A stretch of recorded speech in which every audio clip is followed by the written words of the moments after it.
잠시 기도하겠습니다. 하나님 아버지 고맙습니다. 오늘도 저희들 농기교회에서 예배드리게 주심을 감사드립니다. 오늘도 부족한 종이 말씀을 들고 섰습니다. 성령님 말씀하여 주시고 역사해 주시옵소서. 전하는 자와 듣는 자가 다 은혜의 시간 되게 하옵소서. 예수님 이름으로 기도하옵나이다. 아멘. 제가 이제 12년 이렇게 설교를 하고 보니까 이 대학노트 이 정도 되는 것 같아요.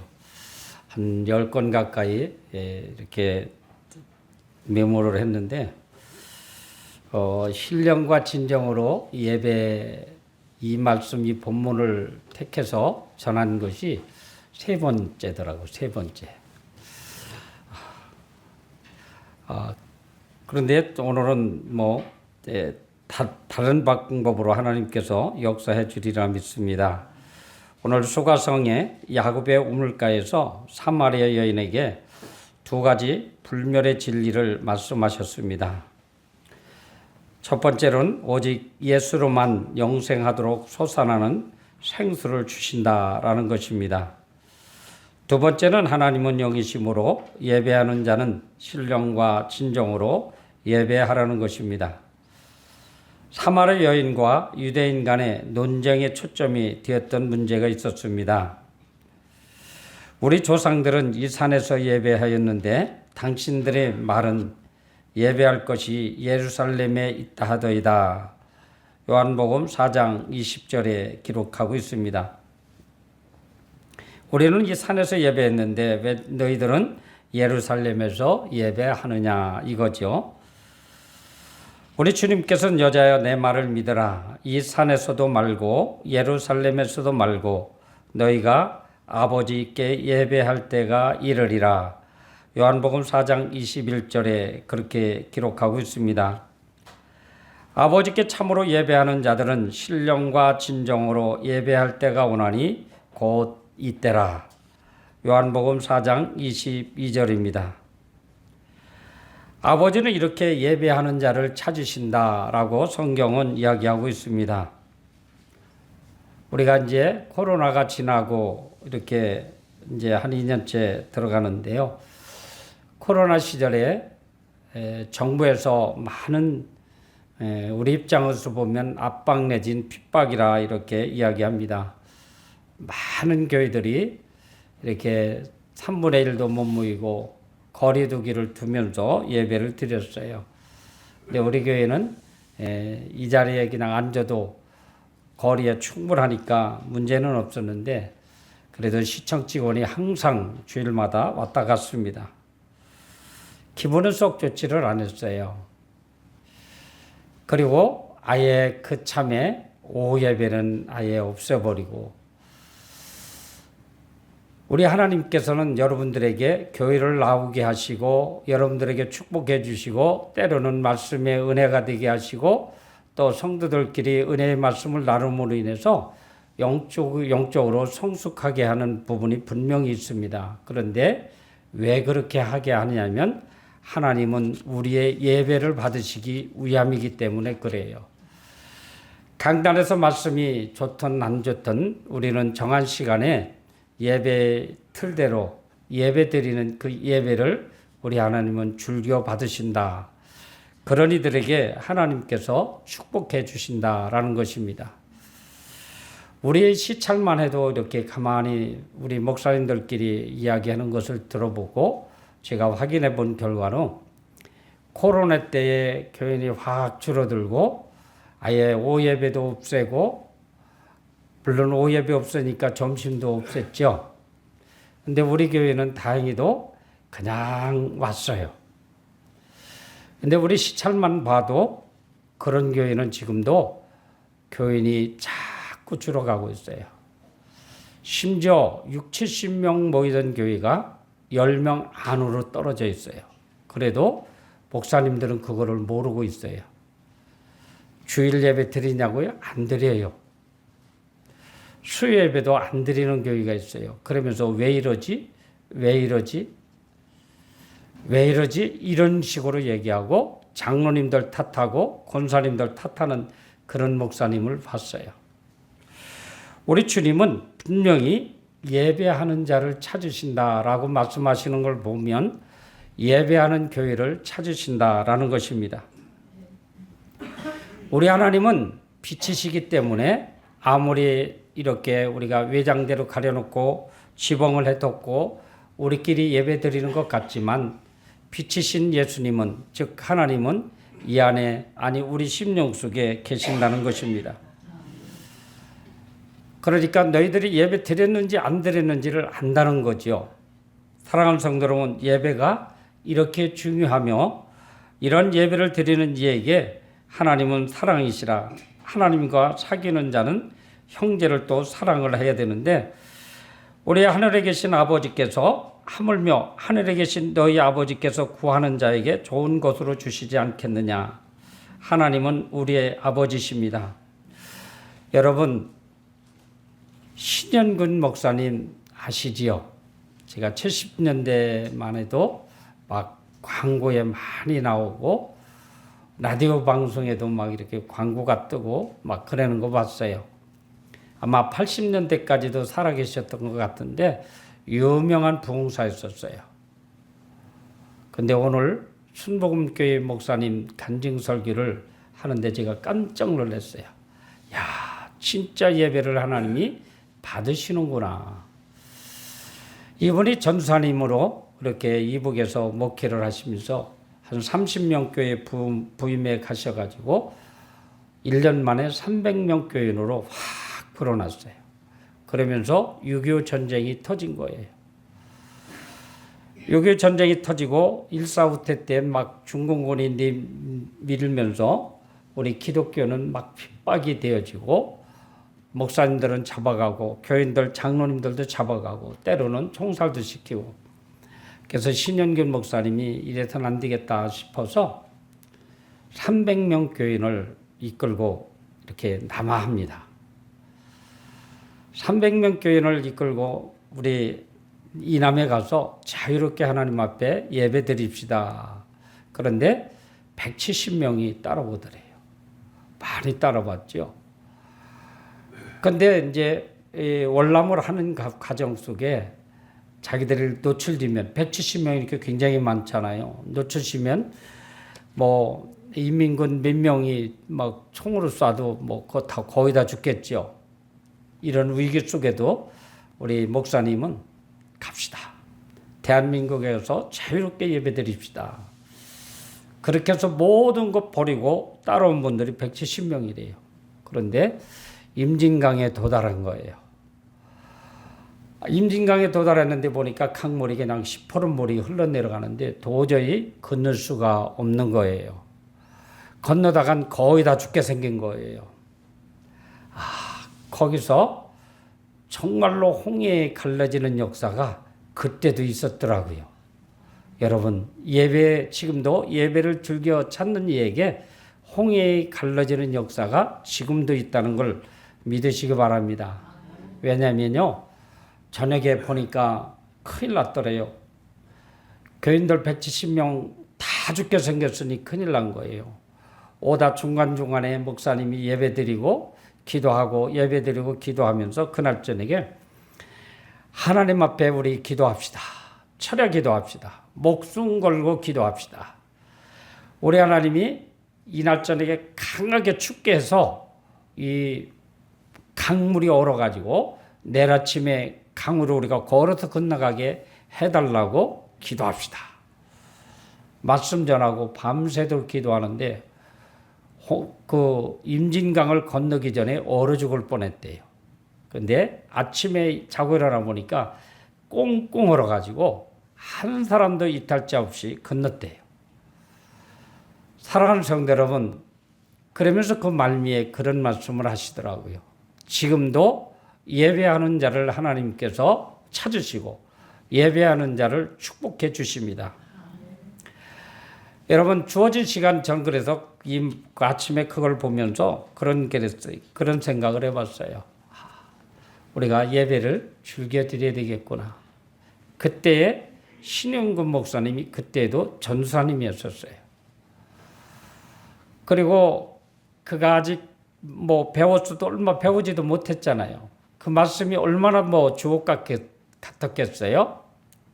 그렇지만 그 말씀을 믿고 따르는 그 170명들이 내려와서 이 수도 서울에 와서 터전을 잡고 큰 기업하는 분들, 엄청난 많은 성도들이 이렇게 늘어났다고 하는 사실입니다. 오늘도 우리 하나님의 영은 우리들 속에 와서 역사하십니다. 역사하시는데 여러분 물질로도 오늘도 헌금도 하셨어요. 물질로도 봉사하시고 또 오늘 권사님은 보니까 또 반찬을 또 이렇게 해가지고 오셔서 주방에 가져가시는 것 같더라고요. 반찬으로도 봉사하시고 그래요. 이것도 다 좋은데 우리 하나님은 예배를 받으신다는 거예요. 여러분 최종적인 것은 우리 하나님은 예배를 받으시기에 우리 하나님께 여러분 예배 드리는데 정성을 들이셔야 됩니다. 우리 예수님이 말씀하신 하나님의 영이란 뜻은 그는 물질이 아닙니다. 영은 형상이 없습니다. 우리 손으로 만질 수도 없고 볼 수도 없습니다. 누가복음 24장 39절에는 영은 살과 뼈가 없으되라고 기록하고 있습니다. 본래 하나님을 본 사람은 없으되 아버지 품속에 있는 독생하신 하나님이 나타나셨느니라. 요한복음 1장 18절에 오직 인간이 육체로 나타나신 독생자로 볼 수 있습니다. 우리 하나님 본체는 불가능합니다. 하나님은 마음과 시간과 공간을 초월하십니다. 언제나 계시고 영원부터 영원까지 어디에나 계십니다. 우리 하나님은 인격적인 존재입니다. 그리스도를 통하여 계시한 바와 같이 빛이시요 사랑의 아버지입니다. 우리 하나님은 영이시기 때문에 영으로만 우리는 그와 접촉할 수 있습니다. 뭘까요? 영으로는 우리가 예배드림으로일 때, 예배드릴 때 어떤 분들은 예배를 통해서 문제 해결되는 역사도 있고요. 예배를 통해서 질병이 고침받는 역사도 많이 일어납니다. 지금도 많이 일어나고 있어요.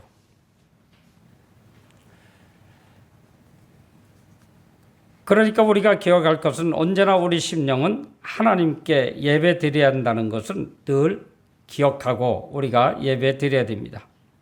특히 영으로 예배해야 한다 하는 것입니다. 어떻게 영으로 얘기할까요?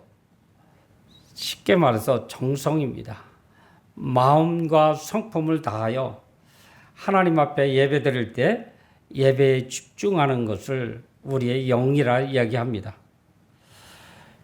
이렇게 영으로 믿음으로 예배할 때 하나님께서 우리에게 축복해 주십니다. 다른 종교는 신이 있어요. 사람이 만든 것이나 어떤 자연 돌이나 나무를 신으로 생각하고 섬기고 있지만 우리가 섬기는 신은 만질 수도 볼 수도 없습니다. 그러나 때치로 무시로 성령이 우리 속에 와 역사해 주시기 때문입니다. 때론 조용히 묵상할 때 하나님의 은혜가 임하여서 눈물이 나올 때가 있지요. 회개할 때도 있지요. 잘못된 것이 생각나서 하나님 앞에 고백할 때도 있어요. 이것이 영으로 교제하는 것입니다. 사랑하는 성도 여러분, 그러기에 우리는 진정으로 예배하여야 합니다. 하나님에 대한 참된 개념으로 예배 필요합니다. 신약의 진리는 예수님, 즉 나는 길이요 진리요 생명이니 라고 말했습니다. 예수님의 정신으로 예수님을 통하여 기도하고 예수님의 이름으로 기도해야 합니다. 진정으로 우리는 예배 드려야 됩니다. 의식적으로 하지 않고 사실 진정으로 해야 된다는 얘기입니다. 오늘 주일인지도 모르고 있다가 남편이 오늘 주일인데 당신 뭐해요? 그래서 허겁지겁 나왔다면 아마 정성이 부족하겠죠. 어떤 목사님 그렇게 이야기하시더라고요. 그 얘기를 몇 번 한 것 같은데 하나님 앞에 내일 주일 준비하기 위해서 토요일 날 모든 준비 다 마치고 수염도 깎고 목욕하고 아주 다 갈아입는데요. 저는 그렇게 하려고 보니까 중간에 또 막 이렇게 주일 오전 같은 데도 땀나는 일이 있어서 가능하면 주일날 면도는 수요일날 새벽에 하고요. 어쨌든 이렇게 정성을 들여보려고 하고 있어요. 사랑하는 성도 여러분, 우리가 찬양할 때도 마찬가지입니다. 찬송을 부를 때도 정말로 마음과 정성으로 해야 됩니다. 기도할 때에도 우리가 그냥 중언부언이 아니라 마음과 정성을 모아 기도해야 됩니다.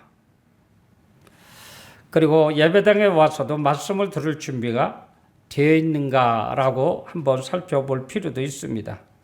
왜냐하면 어제까지 지금 이 순간까지 어떤 죄의 문제로 내 내적 갈등 싸움을 하고 있을 때 때로는 미운 사람이 우리 교회 안에 성도들끼리 있을 수도 있잖아요. 이런 것을 하나님 앞에 내놓고 회개하는 마음 자세로 하나님 앞에 예배 드려야 됩니다.